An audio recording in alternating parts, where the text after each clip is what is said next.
Hello everybody, welcome back. Today we are chatting about foundations. We're going back to basics and we're talking about all the different kinds of products that you can slap on your face to create a canvas for your masterpieces.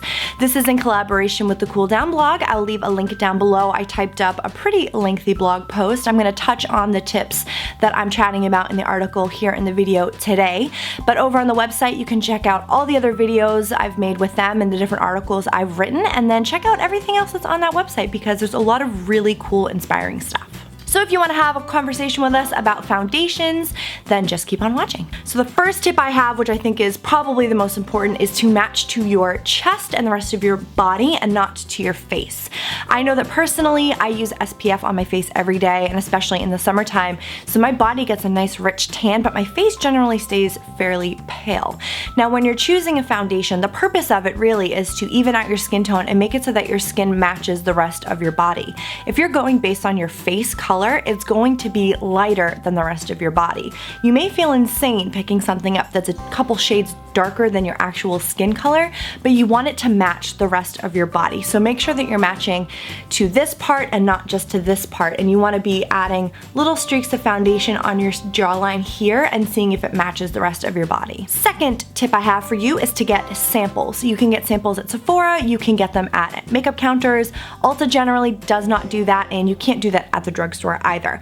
But when you can get a sample, snag an employee, tell them you're looking for a foundation, and ask them for their help because they do this all the time, every single day, and they'll know kind of generally what to go for. Like I said before, they'll put a couple stripes on your jawline and you can kind of look and see and figure out which one works best for you. Ask for a sample. That way you can test it outside, different kinds of lighting, you can see how long it lasts, if it even looks good and sits well on your skin. So whenever you can grab a sample, do it, because a lot of the times you're purchasing a foundation that's going to be costing a little bit more money, probably, you know, between $30 and $60, and that's not cheap. So make sure you like the foundation before you purchase it. Number 3 is to choose the right formulation for your skin and also to kind of figure out your undertone. So there are a bunch of different formulations for foundation. You have liquids, you have powders, you have creams, you have things in stick form. There are all different kinds of formulations for foundation. Generally, you find that dry skin people go more towards creams or liquids because those are going to be a little bit more moisturizing and they're not going to look really dry on your skin. If I were to put a powder foundation on my skin with it being so lizard dry, it would look ridiculous on me. It would pick up all the little dry patches, and I need some hydration. So I look for things that are glowy or that have you know, some kind of reflect in it because my skin is so dry, it needs that moisture. If you're oily, you don't need something glowy because your skin's gonna produce oils anyway. So you wanna look for things that are matte or formulated for oily skin. A lot of companies also do powder foundations like Bare Minerals, so definitely check those out. Grab a sample, see what works for you. Your undertone can be a little tricky. Generally, we run a little bit more pink, a little bit more yellow, or sometimes we're neutral. So do a quick YouTube search and see what they say. Generally, they tell you to look at the veins in your arm and just see, you know, based on what color your veins are, that generally helps you figure out what your undertone is. I think I'm more neutral because I do have 2 different colors of vein in my arm.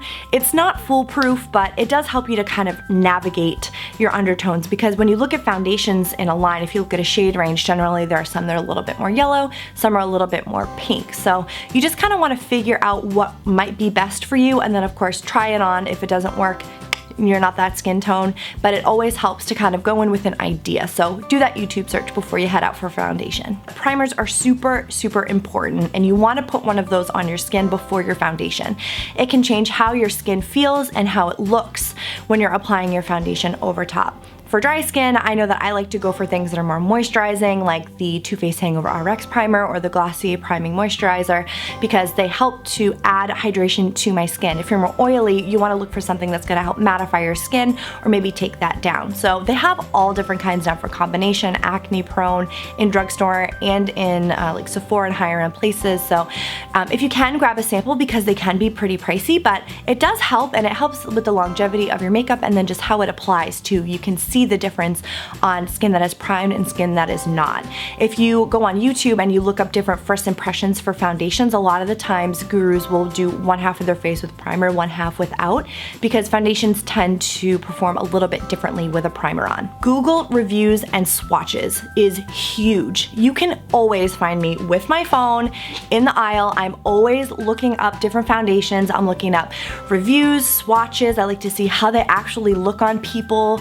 People do reviews, they'll tell you how it worked out for them, if the longevity was good, if, you know, even if it says it's for dry skin and, you know, it makes you look like an oil slick at the end of the day. I am always looking things up on my phone. That is a huge tip. I think that's like my number one thing, is I'm always on this guy.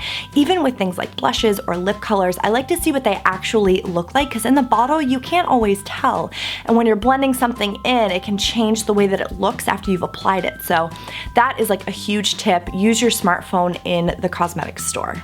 My final tip is to remember that your skin will change. It's an organ and it's always gonna need something different. So listen to your skin, do what it needs you to do. If it's feeling more dry one day, then use a foundation that's for, you know, more dry skin. Or if you're feeling like, you know, you're gonna be outside and doing things and running around, look for things maybe a little bit more mattifying, because you will be producing a little bit more oil or some sweat perhaps. So you just need to listen to your skin. I know that I keep a bunch of different foundations in my drawer that are ready for me at any time, for when I'm more pale, for when I have a tan, for when I feel really dry, for when I feel like I could pull off something a little bit more matte. So just play with different kinds of foundations at different times, see what works for you. The kind of tool you're using is important too, if you use a sponge or if you're using a brush, but it's all about just trying something and seeing if it works, and if it doesn't, it's makeup. You can wipe it off. Alright guys, so just don't forget that makeup's all about trial and error. What works for me may not work for you.